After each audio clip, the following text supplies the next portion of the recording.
তাবেও মানে বারবার ঘন ঘন করতে থাকো, সুযোগ হলেই।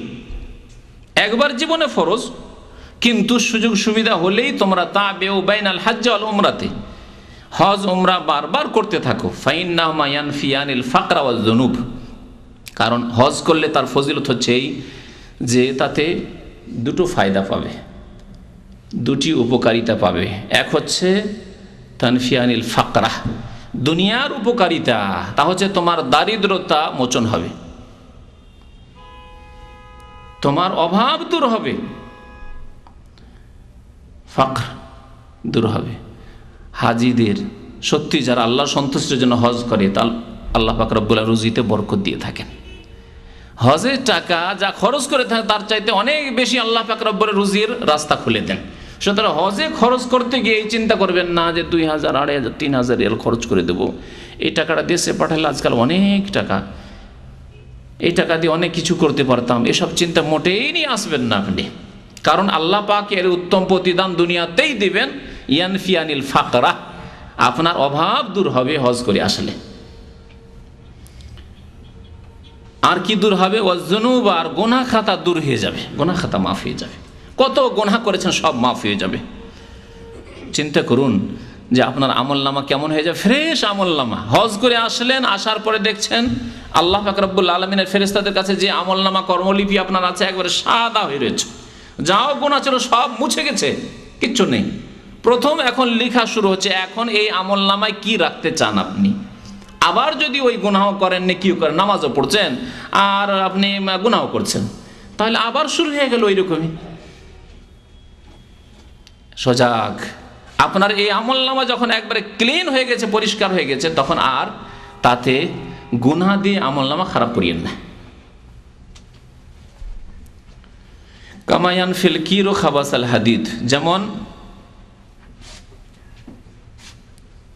আপনার ওই যে কামারশালা আছে, কামারশালা, কামারের ঘর ছোটকালে গিয়েছি আমরা, সেখানে লোহা নিয়ে যায় চাষিরা, লোহা নিয়ে যায়, বিভিন্ন রকমের হাতিয়ার অস্ত্র নিয়ে যায়, ওই ফাল পোড়াতে নিয়ে যায়। এগুলোতে মরিচা লেগে থাকে, জং লেগে থাকে, কি হয় লাল করে পুড়িয়ে দিয়ে তারপরে এমন পিটাই করলো যে একবার সব মরিচা শেষ হয়ে গেল। ওই রকমই হজ উমরা করলে গুনাহ খাতা সব আল্লাহ পাক রব্বুল আলামিন মাফ করে দেন। এই ছিল হজ উমরার ফজিলত সম্পর্কে কিছু কথা। এখন ফিরে আসি হজ উমরার আহকাম সম্পর্কে। হজের কয়েকটি রুকুন রয়েছে, রুকুন অর্থাৎ স্তম্ভ, খুঁটি। যেমন আপনার ইসলামের স্তম্ভ রয়েছে, ঠিক তেমনি হজ যে একটি ইবাদত, তারও কিছু স্তম্ভ খুঁটি রয়েছে, যেগুলি প্রত্যেকটি পালন করতে হবে। যদি একটি ছুটে যায় তাহলে হজ হবে না, একে রুকুন বলা হয়। যেগুলিকে অন্য ভাষায় ফারায়েজ বলা হচ্ছে। যারা ফরজ অজয় পার্থক্য করে তারা এগুলিকে ফরজ বলে, আর অন্যগুলিকে ওয়াজিব বলে থাকে। কিন্তু রুকুন যদি বলা হয়, বাকিগুলি যে রয়েছে ওয়াজিব, যে ওয়াজিবগুলি এর পরে বয়ান করব। চারটি বিষয় রয়েছে যেগুলি হজে রুকুন, অর্থাৎ এই চারটির প্রত্যেকটি পালন করতে হবে বড় সতর্কতার সাথে। যদি কোনো একটি ছুটে যায় তাহলে হজ হবে না। প্রথম রুকুন হচ্ছে হজের এহরাম বাঁধা। আমাদের ভাষায় এহরাম বাঁধা বলি। এহরাম বাঁধা মানে কাপড় পরা নয়, সেলাইবিহীন কাপড় পরা নয়। এহরাম বাঁধা মানে সাদা কাপড় পরা নয়, যা আমাদের দেশের মানুষ। এহরাম বাঁধা মানে এই লোকটি এহরাম বেঁধে নিয়েছে। দামাম এয়ারপোর্ট থেকে যারা প্লেনে যাচ্ছেন অনেকে সাদা কাপড় পরে নিয়েছেন, কারণ নিয়ত করতে হবে সামনে গিয়ে, তো এহরাম বেঁধে নিয়েছেন। এখানে যদি কেউ সেলাইবিহীন সাদা কাপড় পরে থাকে, এহরামের কাপড় পরে থাকে, এহরাম বেঁধে নিয়েছেন। এহরাম বাঁধা মানে হচ্ছে হজ অথবা উমরার ইবাদতে প্রবেশ করা, নিয়তের সাথে প্রবেশ করা মানে নিয়ত করা। এহরাম বাঁধা মানে নিয়ত করা। কিসের নিয়ত করা? হজ অথবা উমরার, এর নাম হচ্ছে এহরাম। তো এহরাম বাঁধা মানে নিয়ত করা হচ্ছে রুকন। আর এর জন্য শর্ত হচ্ছে সেলাইবিহীন কাপড় হইতে হবে, কারণ সেলাই করা কাপড় নিষিদ্ধ এহরামের অবস্থায় পুরুষদের জন্য। মহিলাদের ক্ষেত্রে যে কোনো লেবাসে এহরাম বাঁধতে পারে, যে কোনো রঙের কাপড়ে এহরাম বাঁধতে পারে। সাদা কাপড়ে এহরাম বাঁধা এটি হচ্ছে সুন্নত মুস্তাহাব। তো নিয়ত করা হচ্ছে, নিয়ত করে লব্বাইক বলে হজ অথবা উমরায় প্রবেশ করে যাওয়া, এটি হচ্ছে রুকুন। দ্বিতীয় রুকন হচ্ছে আরাফায় অবস্থান করা। আল্লাহ পাক রব্বুল কোরআনে কারীমে ইরশাদ করেছেন, ফাইজা ফালতু মিন আরাফাত, তোমরা যখন আরাফা থেকে ফিরে আসবে, মানে আরাফা যেতেই হবে, আরাফা থেকে ফিরে আসতে হবে। ফাজকুরুল্লাহ ইনদাল মাশআরিল হারাম, তারপরে তোমরা এসে মাশআরুল হারামে অর্থাৎ মুজদালিফায় এসে আল্লাহ বেশি জিকির আজকার করো। আল্লাহ এখানে আরাফাত থেকে ফিরতে বলেছেন এই জন্যই যে জাহিলি যুগে নবী করিম সাল্লাল্লাহু আলাইহি সাল্লামের জামানার পূর্বে কুরাইশরাও হজ করত, কিন্তু কুরাইশরা বলতো যে আমরা আল্লাহর ঘরের বাইতুল্লাহর খাদেম, সুতরাং আমাদের কিছু বৈশিষ্ট্য থাকতে হবে, আমরা হারামে বসবাস করি, সুতরাং আমরা হারামের এরিয়ার বাইরে যাব না। হারামের এরিয়া মুজদালিফার পরে শেষ হয়ে গেল, আরাফা হারামের বাইরে, তারা আরাফা যেত না। কুরাইশরা, মক্কার লোকেরা, এরা আরাফা যেত না। নাহানু আহলুল হারাম, আমরা হারামের অধিবাসী, ফালা নাখরুজু মিন হারামিল্লাহ, সুতরাং আল্লাহর হারাম থেকে আমরা বাইরে যাব না, আরাফায় যাব না। তারা আরাফায় হজ করতে যেত না। বাইরের লোক যারা দূর দূরান্ত থেকে আসতো তাদেরকে বলতো যে তোমরা বাইরে থেকে এসো, তোমরা বাইরে যাও, তোমরা আরাফা ঘুরে এসো। আল্লাহ বলছেন ফাইজা আফালতুম মিন আরাফাত, যখন তোমরা আরাফা থেকে ফিরে আসবে, তাহলে হজ করলে আরাফা যেতে হবে, আরাফা হয়ে ফিরে আসতে হবে। নবী করিম সাল্লাল্লাহু আলাইহি সাল্লামের হাদিস এর আগে শুনেছি, আল হাজ্জু আরাফা, হজ হচ্ছে আরাফায় অবস্থানের নাম। আর আরাফায় অবস্থানের সময় হচ্ছে 9 জিলহজ, দুপুর জাওয়ালের সময় থেকে শুরু করে সূর্য অস্তমিত হওয়া পর্যন্ত। সূর্য অস্ত হয়ে যেতে হবে সেখানে, এটা হচ্ছে উত্তম সময়। যদি এই সময়কেও না পায়, রাতের কোনো অংশে ফজর আগেও কিছুক্ষণ অবস্থান করতে পারে, আরাফার ওপর দিয়ে অতিক্রম করতে পারে, ভিড় ভাড়ে কোনো কারণেই হোক যেতে পারি, রাতের কোনো অংশে গেছে তবুও হজ হয়ে যাবে, যেমন শুরুতে আমি বলেছি। তো এই ছিল আরাফার অবস্থান, হজের দ্বিতীয় রুকন। হজের তৃতীয় রুকন হচ্ছে বাইতুল্লাহর তাওয়াফ করা। আল্লাহ পাক কোরআনে কারীমে সূরা হজে ইরশাদ করেছেন, ওয়ালিয়াতাওয়াফু বিল বাইতিল আতীক, তারা যেন প্রাচীন ঘরের তাওয়াফ করে, বাইতুল্লাহর তাওয়াফ। আর এই তাওয়াফ, যেই তাওয়াফ রুকুন, সেই তাওয়াফের নাম হচ্ছে তাওয়াফে ইফাদাহ। হাদিস আছে তাওয়াফে ইফাদাহ, ফিকহের কিতাবগুলিতে ওকে তাওয়াফে জিয়ারা বলা হয়। এর নাম হচ্ছে তাওয়াফে ফরজ, তৃতীয় নাম এর, যেহেতু ফরজ। এর নাম হচ্ছে তাওয়াফুল হজ, হজের তাওয়াফ, কারণ এর উপর নির্ভর করছে হজ। যেই তাওয়াফ 10 তারিখে মিনার কাজগুলি সেরে নিয়ে আপনি মক্কা গিয়ে তাওয়াফ করবেন, তাওয়াফে ফাজা বা তাওয়াফে জিয়ারা, সেই দিন করাই হচ্ছে উত্তম। নবী সাল্লাল্লাহু আলাইহি ওয়াসাল্লাম সেই দিনে করেছেন। যদি সেই দিনের নাম সম্ভব হয় তাহলে 11, 12, 13 তারিখে করতে পারেন, অসুবিধা নেই। 4 নম্বরের রুকন হচ্ছে হজের সাফা মারওয়ার সাই করা। আল্লাহ পাক সূরা বাকারা ইরশাদ করেছেন, ইন্নাস সাফা ওয়াল মারওয়াতা মিন শাআইরিল্লাহ, নিশ্চয়ই সাফা এবং মারওয়া আল্লাহ পাক রব্বুল আলামিনের নিদর্শন সমূহের অন্তর্ভুক্ত। আল্লাহর বহু নিদর্শন রয়েছে, তার 2টি নিদর্শন হচ্ছে সাফা এবং মারওয়া। প্রাচীন ইতিহাস রয়েছে সাফা মারওয়ার, কিন্তু সেই তাওহীদের ইতিহাস, সেই ইসলামের ইতিহাসকে বিকৃত করে মক্কার মুশরিকরা সাফার ওপর এক প্রতিমা রেখেছিল আর মারওয়ার ওপর এক প্রতিমা রেখেছিল। আর এই 2 প্রতিমার মাঝখানে তারাও তাওয়াফ করত, তারাও সাফা মারওয়া সাই করত, তারাও হজ করত, কিন্তু তারা নিয়ত করত যে যেহেতু এই দেবী দেবতার প্রতিমা রয়েছে সেই জন্য আমরা এখানে দৌড় দিচ্ছি, সাফা মারওয়া সাই করছি। দেখছেন, ইন্নামাল আমালু বিন্নিয়াত। মক্কার মুশরিকরা সাফা মারওয়া সাই করে মুশরিক হতো, আর তার পূর্বে ইব্রাহিম আলাইহিস সালামের জামানায় যারা হজ করেছেন তাওহীদের হজ, বা তারপরে যুগ যুগ ধরে তাওহীদের আল্লাহর একত্বের হজ করেছেন, তারা ইবাদত করেছেন। আজকেও মুসলিম বিশ্বের মানুষরা যারা তাওহীদের অন্তর নিয়ে এসে সাফা মারওয়া সাই করে, তারা ইবাদত করে। কিন্তু যারা এসে শিরিক করে, যারা এসে মাউলিদুর রাসূলে আল্লাহর নবীর জন্মস্থানে সিজদা করে, যারা এসে মদিনায় এসে নবীর কবরে সিজদা করে, বা বলে মাদাদ ইয়া রাসূল আল্লাহ, বলে মাদাদ ইয়া জিলানি, মাদাদ ইয়া চিশতি, তারা ইবাদত না করে মুশরিক হয়ে যায়, শিরিক করে। এই 4টি ছিল হজের রুকন। হজের ওয়াজিব, হজের ওয়াজিব, হজের ওয়াজিবের কোনো একটি যদি ছুটে যায়, কি বলেছি এর আগে বলেছি কিন্তু, তাহলে হজে ত্রুটি হবে, সেই জন্য এই ত্রুটিকে সারানোর জন্য দম দিতে হবে, অর্থাৎ একটি করে কুরবানি করতে হবে। এই কুরবানির গোশত নিজে খেতে পারবেন না।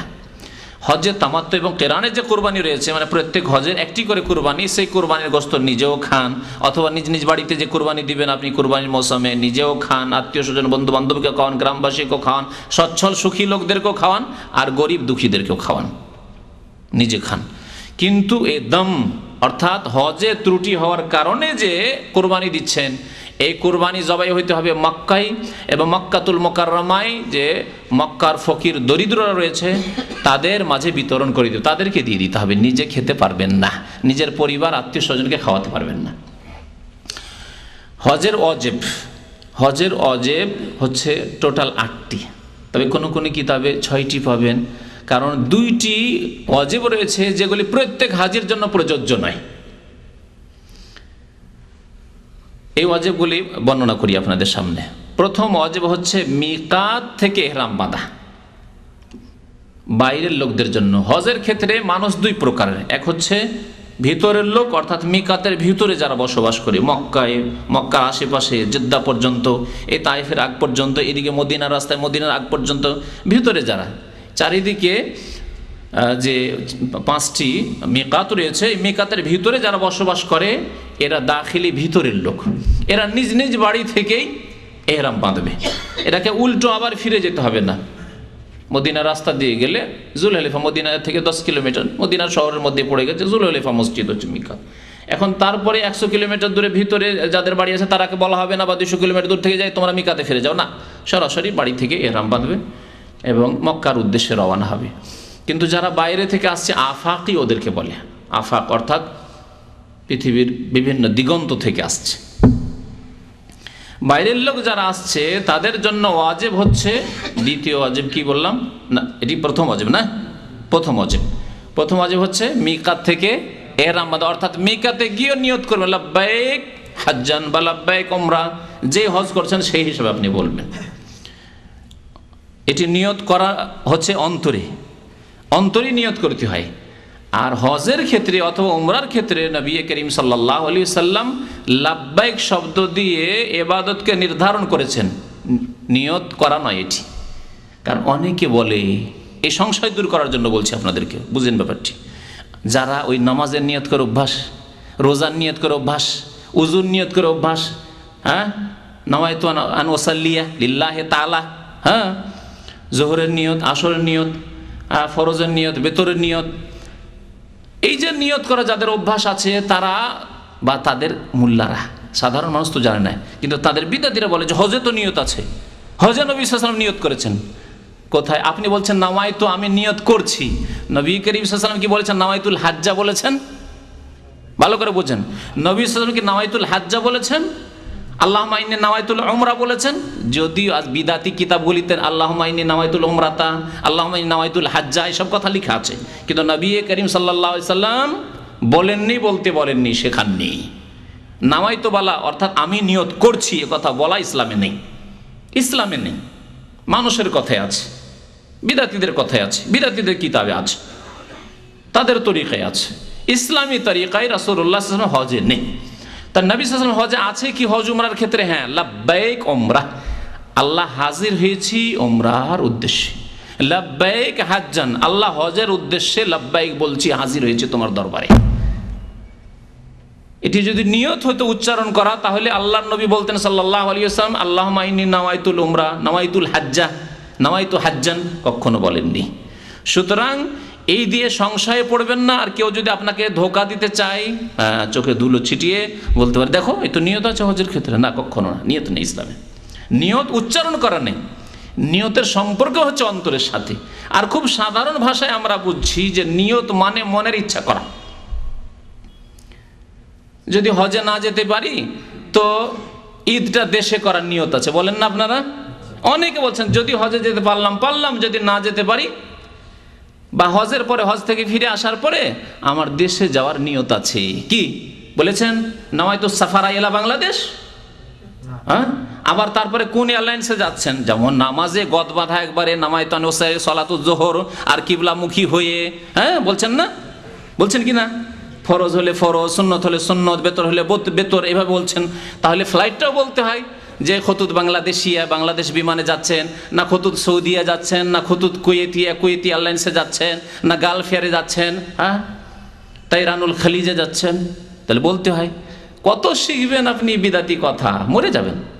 বিদাত শিখতে শিখতে এই জন্য বাংলা ভাষীরা অধিকাংশই কোরআন পড়তে পারেন। 6 মাস 1 বছর শুধু নামাইতো মুখস্থ মক্তবে, আর এমন মার দিয়েছে ওরে বাপরে বাপ, নামাইতোই মুখস্থ করতে পারলাম না, তার কোরআনে কি পৌঁছিতে পারবো? কোরআনে পৌঁছিতে পারেনি। ইসলামে নামাইতো গদ বাঁধা নিয়ত নেই, নিয়ত হচ্ছে অন্তরের কাজ। এখন আপনাদের নিয়ত আছে যে আলোচনা শেষ হলে, কারো নিয়ত আছে সবজি কিনতে যাবেন, মাছ কিনতে যাবেন, বাজারে শিখো যাবেন। কারো নিয়ত আছে বাসায় তাড়াতাড়ি ঘুমাবো। যে খেয়ে দিয়ে এসছেন বাসায় গিয়ে ঘুম দেবো, এই নিয়ত আছে। আর যে খেয়ে দিয়ে আসেননি বাসায় গিয়ে পাকশাক করতে হবে, এই নিয়ত আছে। এগুলো নিয়ত নেই, নামাই তো পড়েছেন নাকি? আচ্ছা বলবে এগুলো দুনিয়ার কাজ, এখানে দিন শোনা, ইসলামের কথা শোনা, এটি দিনের কাজ নয়? এটি কি ইবাদত নয়? সওয়াবের কাজ নয়? এমন কে আছেন যে নামাইতু আন আযহাবা ইলা মাকতাবিল জালিয়াত, আমি নিয়ত করছি যে ইসলামী সেন্টারে যাব, বলে এসছেন কেউ? তাহলে ইন্নামাল আমালু বিন্নিয়াত, যে কোনো আমল নির্ভর করে নিয়তের ওপর। আপনি নিয়ত বলেননি, তাহলে নেকি পাবেন? হ্যাঁ, যদি নিয়ত উচ্চারণ করা জরুরি হইতো বা সুন্নত হতো বা ইসলামে থাকতো, তাহলে নাকি পেতেন না আপনারা। কিন্তু যেহেতু অন্তরে নিয়ত করে এসেছেন যে দুনিয়ার গরজা যাচ্ছি না, দিন শোনার জন্য, দিন শেখার জন্য যাচ্ছি, সেজন্য অবশ্যই নেকি পাবেন ইনশাআল্লাহ তাআলা। কথা বুঝতে পেরেছেন?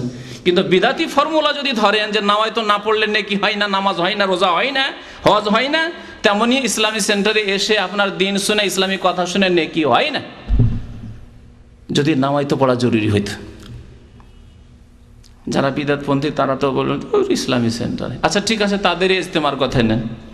বিশ্ব ইজতেমাতে যে ভাইয়েরা যায়, বা জামাত ইসলামের সংগঠনে তাদের যে কনফারেন্স হয়, সম্মিলন হয়, যারা যায়, তারা নামাই তো পড়ে যান নাকি? নেকির উদ্দেশ্যে তো যান। বিশ্ব ইজতেমায় নেকির উদ্দেশ্য না করলে কি এত লোক আসে? মনে করেন যে এরই বাপরে এখানেই নাজাত রয়েছে, এইখানেই সব নাজাত রয়েছে, সব গুনাহ খাতা মাফ হয়ে যাবে। মন্ত্রী মিনিস্টার থেকে শুরু করে সবাই সেখানে হাজির, একবার আখেরি মোনাজাত।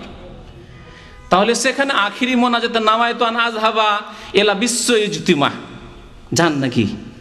এই নিয়ত করে তারা যায়। তাদেরকে জিজ্ঞেস করেন যে আপনার নামাইতো পড়েন, কারণ এটি তো আপনাদের ইবাদত, নেকির জন্য যাচ্ছেন।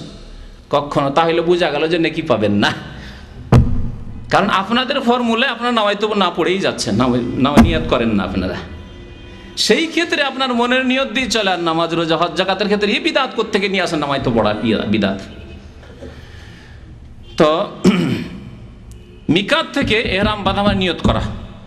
আপনি মিকাতে যাবেন, তায়েফে যাচ্ছেন, তায়েফ আপনি নিয়ত করবেন। ভিতরে ঢুকে গেলেন লুকিয়ে লুকিয়ে, যদি এখানে এহরাম পরে নিই তাহলে তো ধরবে, যাই এমনি ঢুকে যায়। জিদ্দা যাচ্ছি, ভিতরে ঢুকে যাওয়ার পরে ওইদিকে গিয়ে নিয়ত করবো, মক্কায় নিয়ত করবো, চলবে না। নিয়ত মিকাত থেকেই করতে হবে আপনাকে, বাইরে থেকে যাচ্ছেন আপনি।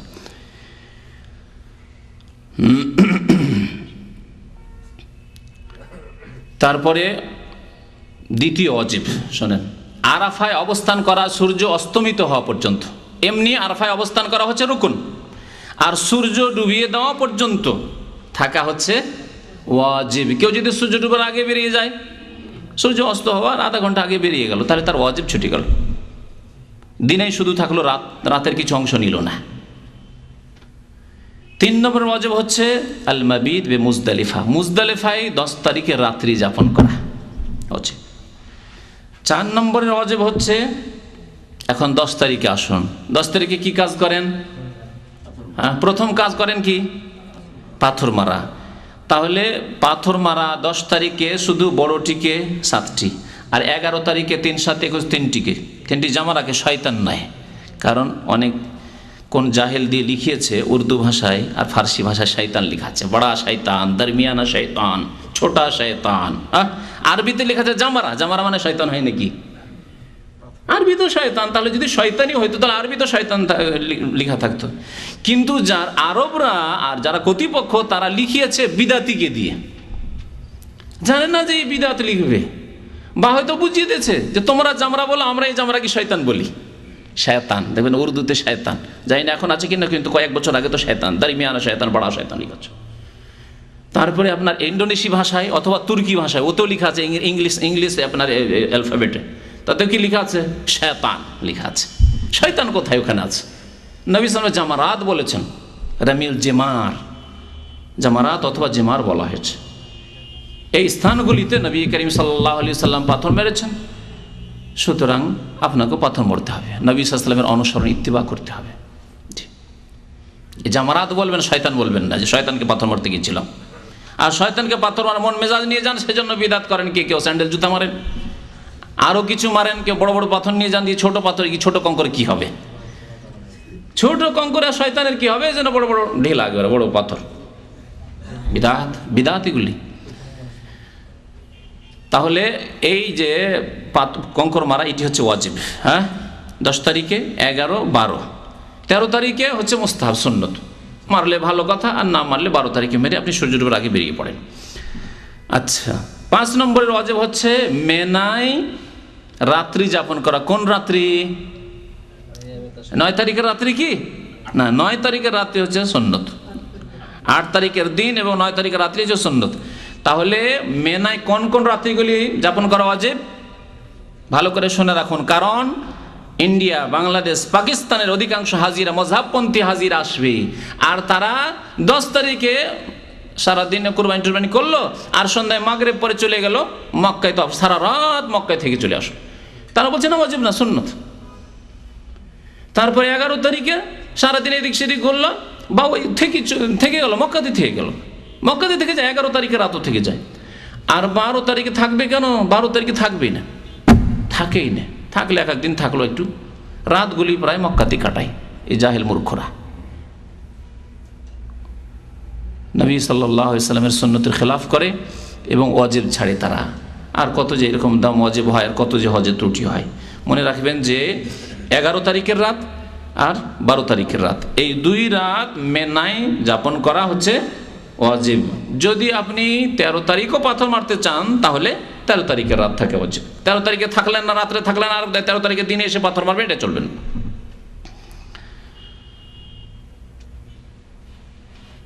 তারপরে আরেকটি ওয়াজিব হচ্ছে, আর কোন ওয়াজিব আছে? হ্যাঁ জি, মাথা মুন্ডন করা। কি মাথা মুন্ডন করা হচ্ছে ওয়াজিব। মাথা মুন্ডন করা ওয়াজিব না মাথা ছোট করলে চলবে? দুটোর একটা করতে হবে, দুটোর একটা ওয়াজিব। উত্তম হচ্ছে মাথা মুন্ডন করা।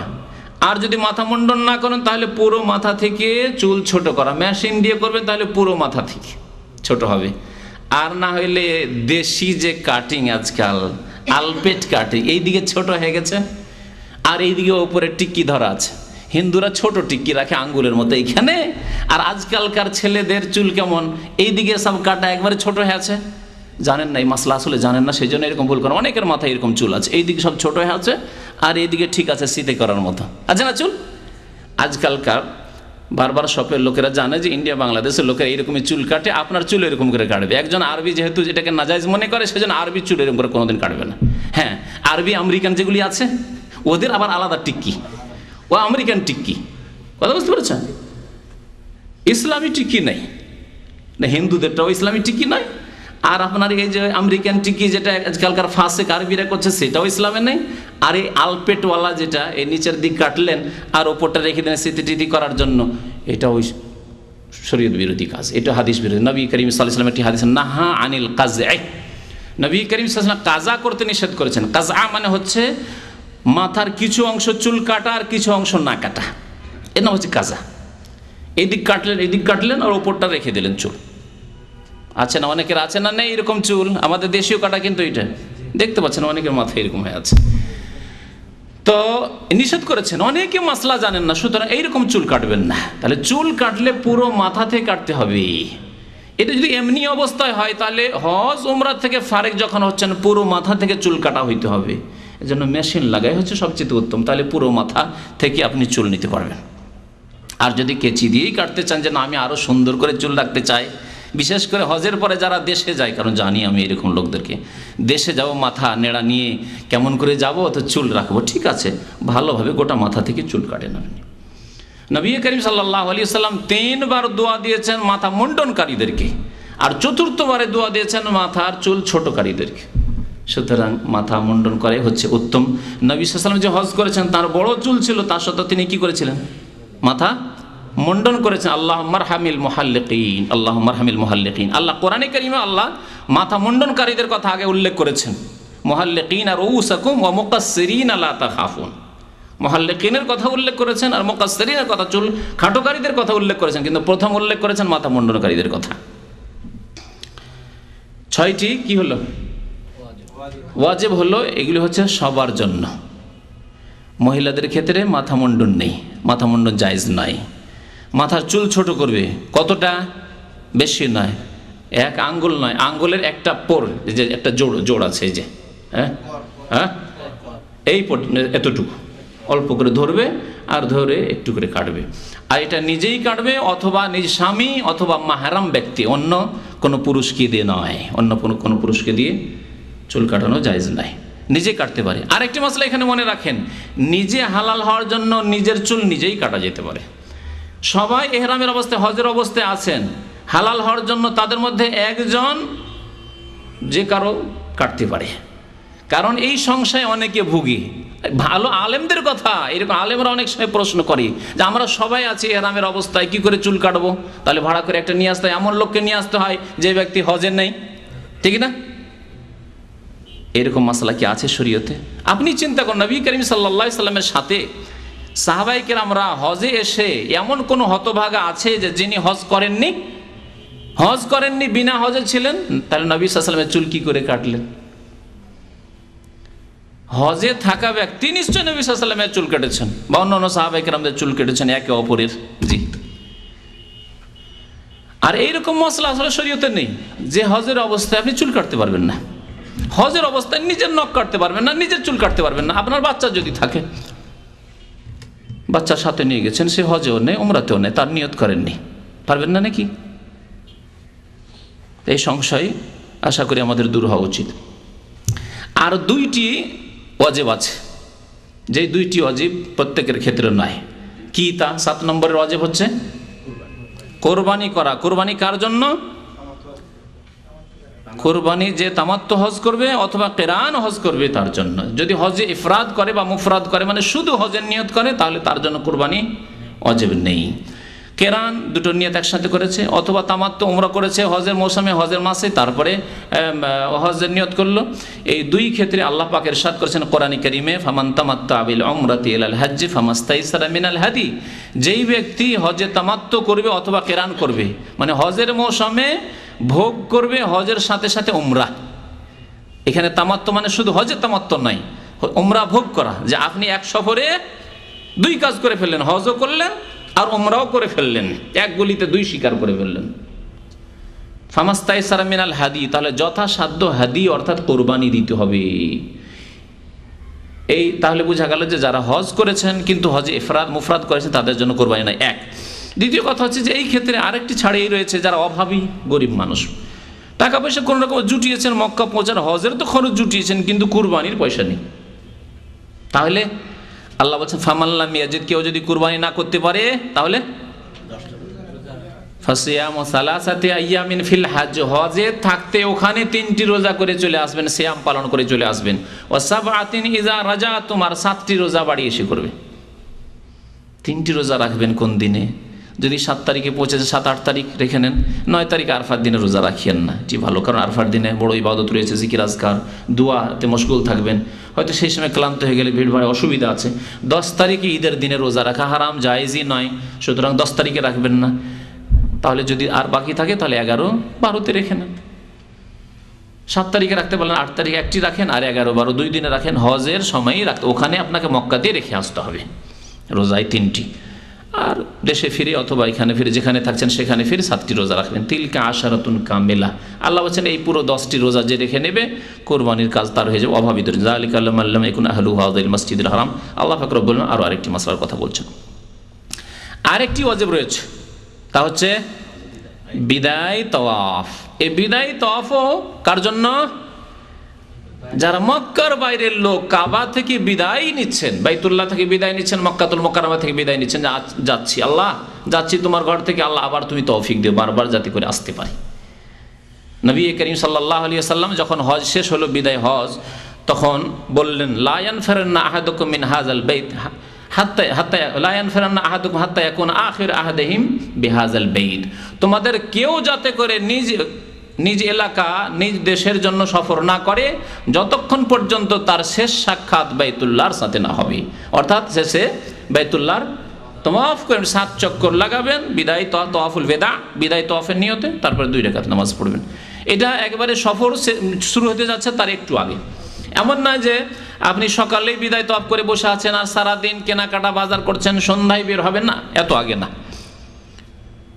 সফর আপনার শুরু হতে যাচ্ছে তার 2-1 ঘন্টা আগে। তারপরে আপনি দুনিয়ার কোনো কাজকর্ম না করে, দেখা সাক্ষাৎ কারোর সাথে করতে হয়, দেখা সাক্ষাৎ করে নেন, তারপরে বিদায় তওয়াফ করেন। তবে 1-2 ঘন্টা যদি আজকাল ভিড়ভাড়ের সময় অসুবিধা নেই। বেশি যদি বিলম্ব হয়ে যায়, সকালে বিদায় তওয়াফ করে নিয়েছেন, মনে করছেন দুপুরে চলে যাব, শুনতে পেলেন যে না গাড়ি কালকে যাবে, কালকে সকালে যাবে, তাহলে আবার বিদায় তওয়াফ করতে হবে আপনাকে শেষ রাত্রের দিকে।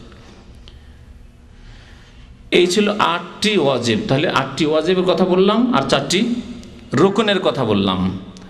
এছাড়া হজে যতগুলি আমল রয়েছে সবগুলি হচ্ছে সুন্নত। হজে তাহলে 3 প্রকারের কাজ, কর্ম, কথা রয়েছে। কথার ইবাদত রয়েছে আর কাজের ইবাদত রয়েছে। হ্যাঁ, রুকন, ওয়াজিব এবং সুন্নত। তাহলে যদি আপনাকে বলি লাব্বাইক বলা কি? সুন্নত। সুন্নত মানে কি ছেড়ে দিতে হবে? আজকালকার অধিকাংশ হাজিরা, উমরাকারীরা হজে যায়, উমরা যায়, লাব্বাইক পড়াতে পারা যায় না, লাব্বাইক পড়াতে পারা যায় না। আর যদি পড়াতে পারেন তাহলে বিদাতি পড়া পড়বে। মজার কথা এখানে, পড়বে না, আর যদি পড়ে তাহলে বিদাতি পড়া পড়বে। কি বিদাতি পড়া? সম্মিলিত একজন ইমাম হয়ে যাবেন, লব্বাইক আল্লাহুম্মা লব্বাইক, লব্বাইক লা শারীকা লাক লব্বাইক, ইন্নাল হামদা, আর পিছন থেকে বলছে ইন্নাল হামদা ওয়ান নি'মাতা, একসাথে এক সুরে বলা, এটি হচ্ছে বিদাত। সম্মিলিত নবী করিম সাল্লাল্লাহু আলাইহি ওয়াসাল্লাম সাহাবারা বলেননি, নিজ তালবিয়া নিজে পড়তে হবে। এই একসাথে বিদাতি পড়ার জন্য অধিকাংশ হাজি আর উমরাকারীদের লাব্বাইকি মুখস্থ নেই। দীর্ঘ অভিজ্ঞতাই বলছি, 18 বছর থেকে সৌদি আরবে বলছি যে অধিকাংশ হজ আর উমরাকারীদের এই তালবিয়া লব্বাইক লব্বাইক আল্লাহুম্মা লব্বাইক যে লব্বাইক, এই তালবিয়া মুখস্থ নেই। দেখা দেখি পড়ে, একটু শুনে শুনে খেয়াল করে পড়ে যে আমাকে মুখস্থ করতে হবে। কিন্তু যদি জানতো যে না, আমাকে নিজেই পড়তে হবে এবং এটা নবী সাল্লাল্লাহু আলাইহি ওয়াসাল্লামের সুন্নত, সুতরাং অবশ্যই মুখস্থ করতো। লব্বাইক আল্লাহুম্মা লব্বাইক, লব্বাইক লা শারীকা লাক লব্বাইক, ইন্নাল হামদা ওয়ান নি'মাতা লাকা ওয়াল মুলক লা শারীকা লাক। নিজের ভাষায় পড়বেন এবং এত বেশি পড়বেন আর এত উচ্চ স্বরে পড়বেন। নবী করিম সাল্লাল্লাহু আলাইহি ওয়াসাল্লাম এত বেশি পড়তেন এবং এত উচ্চ স্বরে পড়েছিলেন যে বিদায় হজের সময় তার আওয়াজ বসে গিয়েছিল। তালবিয়া পড়তে পড়তে আওয়াজ বসে গিয়েছিল। নবী করিম সাল্লাল্লাহু আলাইহি ওয়াসাল্লাম বললেন আইয়ুল হজ্জ আফজাল, কোন হজ উত্তম জিজ্ঞাসা করা হলে তিনি বলেছেন আল আজ্জু ওয়াস সাজ্জু, যেই হজে সবচাইতে বেশি চিৎকার করে তালবিয়া পাঠ হবে, লাব্বাইক পাঠ হবে, সেই হজ উত্তম। আর যে হজে সবচাইতে বেশি রক্ত প্রবাহিত করা হবে, মানে বেশি কুরবানি দেওয়া হবে, সেই হজ হচ্ছে উত্তম। নবী করিম সাল্লাল্লাহু আলাইহি ওয়াসাল্লাম কতটি কুরবানি করেছিলেন? 100 কি উট কুরবানি করেছিলেন। আর আজকে আমরা একটা খাসি বকরি কুরবানি 300-400 টাকা, তাতেই যত সস্তা হয়, যত সুবিধাই হয়, এই আমাদের অবস্থা। আর উট যদি হয়, গরু হয়, তাহলে ভাগ ছাড়া গোটা বুঝি নেই, ভাগ 7 ভাগে ভাগ। নবী করিম সাল্লাল্লাহু আলাইহি ওয়াসাল্লাম এমন না যে নবী করিম সাল্লাল্লাহু আলাইহি ওয়াসাল্লাম একেবারে আজকালকার মন্ত্রী, মিনিস্টার আর রাষ্ট্রপতির মতো পয়সাওয়ালা ছিলেন, পেটে পাথর বেঁধে থাকতেন, কয়েকদিন কোনো খাবার খেতেন না, 2-3টে খেজুর আর পানি খেয়ে মাসকে মাস কেটে যেত। 1 মাস, 2 মাস, 3 মাস নবী করিম সাল্লাল্লাহু আলাইহি ওয়াসাল্লামের বাড়িতে চুলা জ্বলতো না। মা আয়েশা রাদিয়াল্লাহু তাআলা আনহা বলছেন, জানেন না এসব ইতিহাস? তারপরে তিনি 100 উট কুরবানি করছেন। আমাদের মতো কথা চিন্তা করেছেন যে ছেলে মেয়েরা কি খাবে, তাদের জন্য কিছু রেখে যেতে হবে। আমি না হয় চলে গেলাম, তাদের 100 উট রেখে গেলে অনেক দাম। 100 উটের আজকে মূল্য লাগান, একটা উটের যদি 5000 রিয়ালও লাগান তারও বেশি হবে, কিন্তু 5000 করে লাগালে কত হয়? 100 উট 5000 করে 5 লাখ রিয়াল। সুবহানাল্লাহ, 5 লক্ষ রিয়াল একজনের কাছে, মানে বড় পয়সাওয়ালা মানুষ। 5 লক্ষ রিয়াল। নবী করিম সাল্লাল্লাহু আলাইহি ওয়াসাল্লাম উত্তম হজ তিনি করেছেন, প্রমাণ হলো না? এতে কোনো সন্দেহ সবচেয়ে উত্তম হজ প্রিয় নবী মুহাম্মদ সাল্লাল্লাহু আলাইহি সাল্লাম আদায় করেছেন। তালবিয়া পাঠ করতে করতে আওয়াজ বসিয়ে দিয়েছেন, আর 100 উট তিনি কুরবানি করেছেন। প্রায় 63-64টি জবাই করলেন, করে নবী করিম সাল্লাল্লাহু আলাইহি সাল্লাম আলীকে বললেন যে বাকিটা তুমি করো। বাকি 36টার মতো আলী রাদিয়াল্লাহু নবী সাল্লাল্লাহু আলাইহি ওয়াসাল্লামের পক্ষ থেকে জবাই করলেন। আমাদের 2, 4টি 5টি যদি জবাই করতে হয় অবস্থা খারাপ হয়ে যাবে। চিন্তা করতে পারেন যে 64টি উট জবাই করতে পারবেন আপনি? এই ছিলেন নবী করিম সাল্লাল্লাহু আলাইহি সাল্লাম, এই ছিল তাঁর আমল। এইরকম কুরবানি ত্যাগ ইবাদতের ক্ষেত্রে, জীবনের প্রতিটি ক্ষেত্রে আল্লাহর জন্য কুরবানি করার ট্রেনিং, প্রশিক্ষণ, যে এতগুলি কুরবানি জবাই আল্লাহ সন্তুষ্টির জন্য করলেন, যা গরিব মিসকিনরা খাবে, আত্মীয় স্বজন খাবে, তার মাধ্যমে আপনার অন্যান্য জিনিসও কুরবানি করতে পারবেন। আপনি সব কিছু আল্লাহর জন্য উৎসর্গ করতে পারবেন। এইরকম ঈমান তৈরি করা, আসলে শুধু রক্ত বইয়ে দেওয়া নয়। তাই আল্লাহ কোরআনে ইরশাদ করেছেন সূরা হজ, লা ইয়ানালাল্লাহু লুহুমুহা ওয়ালা দিমাউহা ওয়ালাকিন ইয়ানালুহু আত-তাকওয়া মিনকুম। আল্লাহর কাছে তোমাদের কুরবানির গোশত পৌঁছে না, আর কুরবানির রক্ত পৌঁছে না। যেমন দেবী দেবতার সামনে রক্ত পেশ করে পত্তলিকরা, হ্যাঁ, রক্ত মাখায় মুশরিকরা, কুরাইশ মুশরিকরা, আরবের মুশরিকরা রক্ত মাখায় তো ওই দেবী দেবতাকে, প্রতিমা পুতুলকে। আল্লাহ বলছেন এসব পৌঁছে না আল্লাহর কাছে। ওয়ালাকিন ইয়ানালুহু আত-তাকওয়া মিনকুম, তোমাদের পক্ষ থেকে কি আল্লাহর কাছে যায়? তোমাদের তাকওয়া, পরহেজগারি, গুনাহমুক্ত কিনা, তুমি পাপ মুক্ত হতে পেরেছো কিনা, অন্যায় মুক্ত হতে পেরেছো কিনা, সৎ আল্লাহ ভীরু হতে পেরেছো কিনা। তোমাদের আল্লাহ ভীরুতা আল্লাহর কাছে পৌঁছে, যে আল্লাহকে কতটুকু ভয় করো, আল্লাহর জন্য কতটুকু কুরবানি করার মতো তোমার মন মেজাজ তৈরি হয়েছে, যে আল্লাহ যদি সুযোগ দেন আমার সব কিছু আমি আল্লাহর রাস্তায় বিলিয়ে দিতে পারবো, কুরবানি করে দিতে পারবো। এইরকম মন মেজাজ তৈরি হচ্ছে কিনা, এইরকম ঈমান আমল তৈরি হচ্ছে কিনা, এই হচ্ছে আল্লাহ পাক রব্বুল আলামিনের পরীক্ষার উদ্দেশ্য। তারপর আপনাদের সাথে ওয়াদা করেছিলাম যে হজের প্রকরণ বর্ণনা করব। হজ কত প্রকার, সময় শেষ হতে যাচ্ছে, হজ সংক্ষেপে হজের প্রকার বলে দিই। হজ হচ্ছে 3 প্রকার: হজে তামাত্তু, হজে ইফরাদ বা মুফরাদ, আর হজে কিরান। জি, হজে তামাত্তু হচ্ছে সবচেয়ে উত্তম, কারণ এতে মুসলিম ভাই বোনের জন্য আসানিও রয়েছে, সহজও রয়েছে এই হজ, এবং নবী করিম সাল্লাল্লাহু আলাইহি সাল্লাম এই হজের আকাঙ্ক্ষাও করেছেন। কার জন্য উত্তম? যেই ব্যক্তি সাথে করে হাদি কুরবানির পশু না নিয়ে যায়। আগের যুগে অনেক হাজি সাহেবরা কুরবানি সাথে করে নিয়ে যেত। আজকাল যারা বধূ, যারা উট পোষে, যারা খাসি পোষে, এখানে তাদের জন্য সুবিধা, কেনাকাটা করবে, ওখানে কিনবে কেন, ঘরের পোষার জিনিস রয়েছে, তো গাড়িতে করে যদি উঠিয়ে নিয়ে যায়, তাহলে তার ক্ষেত্রে যেহেতু সাথে করে কোরবানির পশু নিয়ে যাচ্ছে, সেই জন্য যতক্ষণ কোরবানির পশু জবাই না হবে ততক্ষণ হালাল হতে পারবে না। সেই জন্য তাদের জন্য কেরানি জরুরি, কেরান ছাড়া সে তামাত্তু করতে পারবে না। এই জন্য তার ক্ষেত্রে বলবো যে কেরান উত্তম। কিন্তু যেহেতু আজকালকার অধিকাংশ বা প্রায় হাজিরা কোরবানি সাথে করে নিয়ে যান না, কোরবানির আপনি ওই রিসিপ্ট নিয়ে নিলেন, কি ব্যাংকে পয়সা জমা করলেন, এর মানে কোরবানির সাথে নিয়ে যাওয়া নয়। কোরবানি আপনার ওখানে আছে, জবাই হবে যেখানে আছে, মেনায়। তাহলে আপনার জন্য যাদের কাছে হাদি কোরবানির পশু নেই, তাদের জন্য হজ্জে তামাত্তুই হচ্ছে উত্তম। তাতে আপনার জন্য সুবিধা রয়েছে। কি সুবিধা রয়েছে?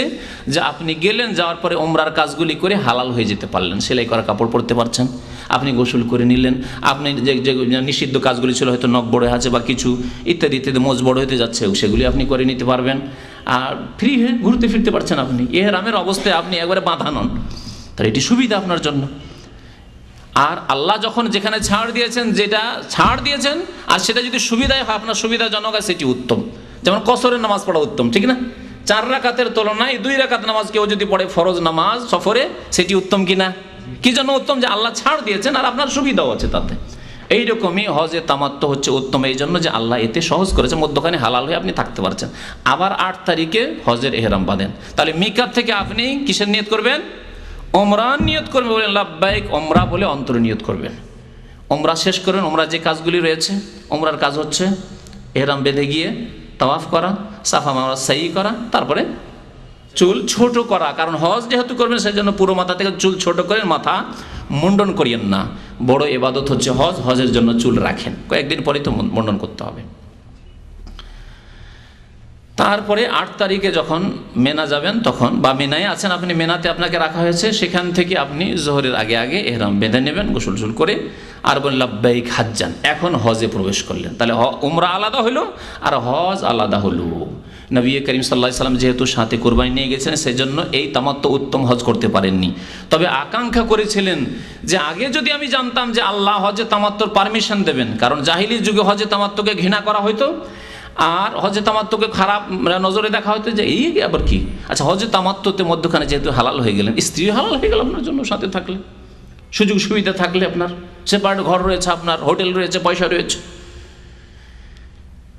জাহিলি যুগের লোকেরা বলতো যে কেমন কথা হইল, হজে এসেছি আর স্ত্রী স্পর্শ করবো না, স্পর্শ করবো না, খুব খারাপ কাজ এটি। ইসলাম আসার পরে নবী করিম সাল্লাল্লাহু আলাইহি সাল্লামের কাছে ওহী যতক্ষণ না এসেছিল ততক্ষণ পর্যন্ত তিনিও ভাবছিলেন যে হজে তামাত্তু করাটা ভালো কাজ নয়। সুতরাং তিনি হজে কেরানের নিয়তে গিয়েছিলেন, আর তার সাথে আবার হাদিও নিয়ে নিয়েছিলেন। পরে যখন মক্কার কাছাকাছি পৌঁছলেন বা মক্কায় পৌঁছে গেলেন, তখন ওহী আসলো যে তোমার উম্মতের সাহাবায়ে কেরামদের মধ্য থেকে যারা তামাত্তু করতে চায় তাদের কাছে হাদি নেই, তারা তামাত্তু করে নিতে পারে, অর্থাৎ ওমরা করে হালাল হয়ে যেতে পারে। তখন নবী করিম আকাঙ্ক্ষা করেছেন লাউ ইস্তাকবালতু মিন আমরি মাস্তাদবারতু, আমি যদি আগে জানতাম গায়বের কথা, অদৃশ্যের কথা, যা এখন জানলাম যে আল্লাহ তামাত্তুর অনুমতি দিয়েছেন, তাহলে মাসুকতুল হাদি, কুরবানির পশু সাথে নিয়ে আসতাম না, ওয়ালা জাআলতুহা উমরা, আর উমরার নিয়তে পরিবর্তন করে নিতাম, হজে তামাত্তু করতাম। আশা করেছেন, তাহলে নবী উত্তমের আকাঙ্ক্ষা করেছেন কিনা, সেজন্য তামাত্তু করা উত্তম। তারপরে হচ্ছে কেরান, যেহেতু কেরানে হজ উমরা দুটোই রয়েছে, সুতরাং 2 নম্বরে তা হচ্ছে উত্তম। আর 3 নম্বরে হচ্ছে ইফরাদ, শুধু হজ করা। যারা কোরবানি দিতে পারবেন অবশ্যই, কোরবানি নাও দিতে পারলে রোজা রাখেন, কিন্তু হজে ইফরাদে যেন না, হজে ইফরাদের চাইতে হজে কেরান করা উত্তম, কারণ হজের সাথে সাথে আপনার উমরাও হয়ে যাচ্ছে। হজে কেরানে মিকাত থেকে শুধু, হজে কেরানে কি করবেন, মিকাত থেকে এহরাম বাঁধবেন আপনি, এবং এখানে একসাথে দুটোর এহরাম বাঁধবেন, হজের এহরাম এবং উমরার। বলবেন লাব্বাইক উমরাতান ওয়া হাজ্জান, আল্লাহ হাজির হয়েছি উমরা এবং হজ উভয়ের উদ্দেশ্যে, 2 উদ্দেশ্যে, এবং একসাথে নিয়ত করেছেন আপনি দুটোর। এই যে নিয়ত করে গেলেন, মক্কা গিয়ে তওয়াফে কুদুম করলেন, যা হজে কেরানের ক্ষেত্রে সুন্নত। হজে তামাত্তুর ক্ষেত্রে যেহেতু উমরার তওয়াফ ছিল, সেজন্য সেটি ফরজ ছিল। হজে কেরানের ক্ষেত্রে যেহেতু একসাথে দুটোর নিয়ত রয়েছে, এই প্রথম তওয়াফ হচ্ছে সুন্নত, আর তারপরে সাফা মারওয়া সাইটা যদি করে রেখে দেন তো এই সাই যথেষ্ট হবে, আগামীতে আর তওয়াফে এফাজা বা জিয়ারার পরে আর সাই করতে হবে না। এখানে একটি সুবিধা আপনার জন্য রয়েছে, এখনই ভিড়ভাড় হয়তো অনেকটাই কম আছে তুলনামূলক 10-11 তারিখের চাইতে, সুতরাং এখানে যদি সাফা মারওয়া সাইটা করে রেখে দেন তাহলে আপনার জন্য ভালো রয়েছে, যারা কেরান করবেন তাদের জন্য। তারপরে আপনি হালাল হতে পারছেন না, কারণ দুটোকে একসাথে মিলিয়ে নিয়েছেন।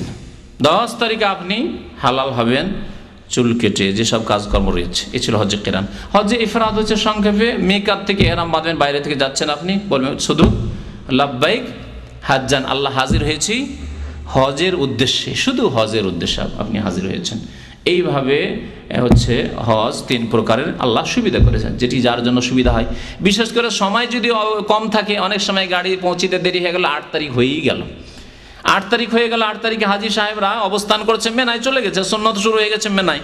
সুতরাং সেই সময় যদি আপনি হজ উমরাকে আলাদা করে উমরা করেন, তাহলে উমরার সাফা মারা সাই করতে দেরি হতে পারে, বিলম্ব হতে পারে। তা না করে আপনি দুটো নিয়ত একসাথে করে নেন, হজ এবং উমরা একসাথে করে নেন, হজে কেরান করে নেন। কিন্তু যদি সময় থাকে, 7 তারিখে 6 তারিখে পৌঁছে গেছেন, তাহলে আপনার জন্য উচিত হবে তামাত্তু করা, যেহেতু নবী সাল্লাল্লাহু সমস্ত সাহাবায়ে কেরামদেরকে তামাত্তুর আদেশ দিয়েছেন। তবে জায়েজ 3টি হজই রয়েছে। এখান থেকে আজকের হজের আলোচনা শেষ করে দিচ্ছি। আল্লাহ যেন আমাদেরকে নেক আমলের তৌফিক দান করেন, আল্লাহ আমাদেরকে ফরজ হজ আদায় করার জন্য তৌফিক দান করেন। যেসব ভাইরা এখনও হজ করতে পারেননি ফরজ, তাদের আল্লাহ ফরজ আদায় করার তৌফিক দান করেন। যেসব ভাইরা হজ করেছেন তাদেরকে আরও বেশি নফল হজ আদায় করার তৌফিক দান করেন। আল্লাহ আমাদের দুনিয়াতেও বরকত দান করেন, রুজিতে বরকত দান করেন। আল্লাহ আমাদের স্বাস্থ্যে যেন বরকত দান করেন। আল্লাহ আমাদের ছেলে মেয়ে ধন দৌলতে আল্লাহ বরকত দান করেন। আল্লাহ আমাদের গুনাহ খাতা যেন মাফ করে দেন। আল্লাহ আমাদেরকে যেন 5 ওয়াক্ত নামাজ কায়েম করার তৌফিক দান করেন। আল্লাহ আমাদের আত্মীয় স্বজন যারা মারা গেছেন তাদের আল্লাহ জান্নাতবাসী করেন, গুনাহ খাতা মাফ করে দেন। যারা অসুস্থ রয়েছেন তাদের আরোগ্যতা দান করেন। আল্লাহ যারা গোমরাহ হয়ে রয়েছে তাদেরকে আল্লাহ হিদায়াত দান করেন। যারা শিরক বিদআতে লিপ্ত রয়েছে তাদেরকে আল্লাহ হক কথা সত্যকে বোঝার যেন তৌফিক দান করেন। আল্লাহ তাদেরকে তওবা করার জন্য তৌফিক দান করেন। যারা পাপের জীবনে রয়েছে আল্লাহ তাদেরকে পাপ মুক্ত জীবন যাপনের জন্য আল্লাহ তৌফিক দান করেন। তওবা করার জন্য আল্লাহ তৌফিক দান করেন। রব্বানা আতিনা ফিদ দুনিয়া হাসানা ওয়া ফিল আখিরাতি হাসানা ওয়া কিনা আযাবান নার। ওয়া সাল্লাল্লাহু আলা নাবিয়িনা মুহাম্মদ ওয়া আলা আলিহি ওয়া সাহবিহি আজমাইন। قال رسول الله صلى الله عليه وسلم: لأن يهدي الله بك رجلا واحدا خير لك من حمر النعم.